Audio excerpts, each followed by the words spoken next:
ఆ రోజు బీఆర్ఎస్ ప్రభుత్వ హయాంలోనే చేపట్టినటువంటి విషయాన్ని మీరు మర్చిపోయి నిన్న మాట్లాడుతూ వాళ్ళిద్దరినంట స్తంభాన్ని కట్టేయాలనంట. మరి 2500 రూపాయలు మహిళలకు ఇస్తా అన్నటువంటి మిమ్మల్ని, 2000 పెన్షన్ 4000 ఇస్తా అన్నటువంటి మిమ్మల్ని, కళ్యాణ లక్ష్మికి షాదీ ముబారక్కు 1,00,000 రూపాయలతో పాటు తులం బంగారం ఇస్తా అన్న మిమ్మల్ని ఎక్కడ కట్టేయాలనో మరి మీరే చెప్పవలసినటువంటి అవసరం ఉంది. కంటోన్మెంట్లనంట బై ఎలక్షన్లో గెలిస్తే 4,000 కోట్ల రూపాయలు ఖర్చు పెట్టిందంట. కంటోన్మెంట్ కాన్స్టిట్యున్సీ నేను ఉండేది కూడా అక్కడనే. ఒకవేళ 4,000 కోట్లతోనే వర్క్ ఏమన్నా అక్కడ కార్యక్రమాలు జరిగితే ప్రజల కోసం నేను రాజీనామా చేయడానికి సిద్ధంగా ఉన్నా. మీకు దమ్ము ధైర్యం ఉంటే నా రాజీనామాను మీరు యాక్సెప్ట్ చేయండి. కంటోన్మెంట్ల ఆ ప్రాంతంలోనే నేను ఉంటా. అక్కడ ఏమి డెవలప్మెంట్ జరిగింది? మీరు మోసపూరితమైనటువంటి హామీలు ఇచ్చి ఈరోజు అధికారంలోకి వచ్చిన తర్వాత ముఖ్యమంత్రి గారే మరి ఆ విధమైనటువంటి భాష మాట్లాడితే ప్రజలు చీదరించుకునేటువంటి పరిస్థితి వస్తుంది. అజారుద్దీన్ గారిని మంత్రి పదవి నిన్న ప్రమాణ స్వీకారం చేశారు.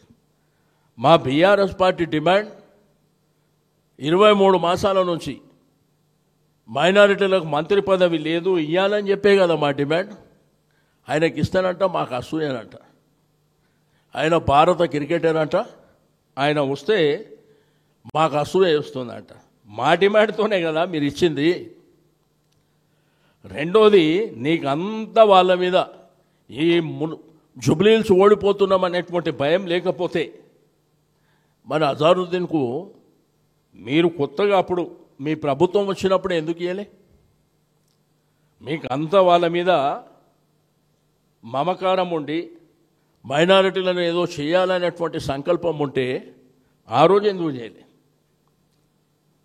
2 సంవత్సరాలు దగ్గర వస్తుంటే ఆ జూబ్లీహిల్స్ బై ఎలక్షన్ ఉందని చెప్పి ఈరోజు మైనారిటీలు దూరం అవుతుండ్రని చెప్పి మరి మీరు మోసం చేసేటువంటి కార్యక్రమం కాకపోతే ఏందని చెప్పి నేను అడుగుతా ఉన్నా.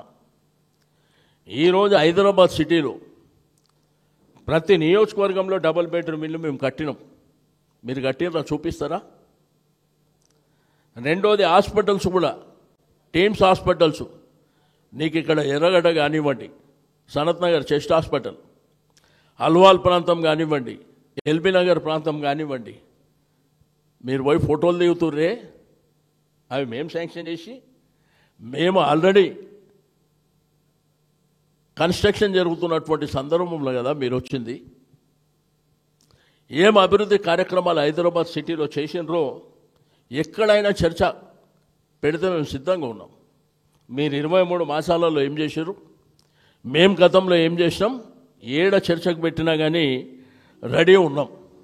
ఎస్ఆర్డిపి ద్వారా మీకు ఫ్లైఓవర్లు కానీ 19 ఫ్లైఓవర్లు, 5 అండర్ పాస్లు, 7 ఆర్ఓబీలు, ఆర్యూబీ 1, ఒక కేబుల్ బ్రిడ్జు, ఓ స్టీల్ బ్రిడ్జు, ఈ విధంగా హైదరాబాద్ జనాభా విపరీతంగా పెరిగిపోతున్నటువంటి సందర్భంలో మీకు వేరే దేశాల నుంచి హైదరాబాద్ వచ్చిన వాళ్ళు ఆశ్చర్యపోయే విధంగా మరి సూపర్ స్టార్ తమిళనాడు మన సూపర్ స్టార్ రజనీకాంత్ గారు ఆయన్నే చెప్పిండు, నేను హైదరాబాద్లో ఉన్నానా అమెరికాలో ఉన్నానా అని చెప్పి. అంటే ఈ డెవలప్మెంట్ ఏం కనిపిస్తలేదు. ఆయనంట వర్షం పడుతున్నట్ట అమీర్పేటకు 10 నిమిషాలు పోయిండట. నువ్వు 10 నిమిషాలు పోయినాక పోయి 4 నెలలు అయింది కదా, ఏం చేసినావు చెప్పగలుగుతావు? ఆడ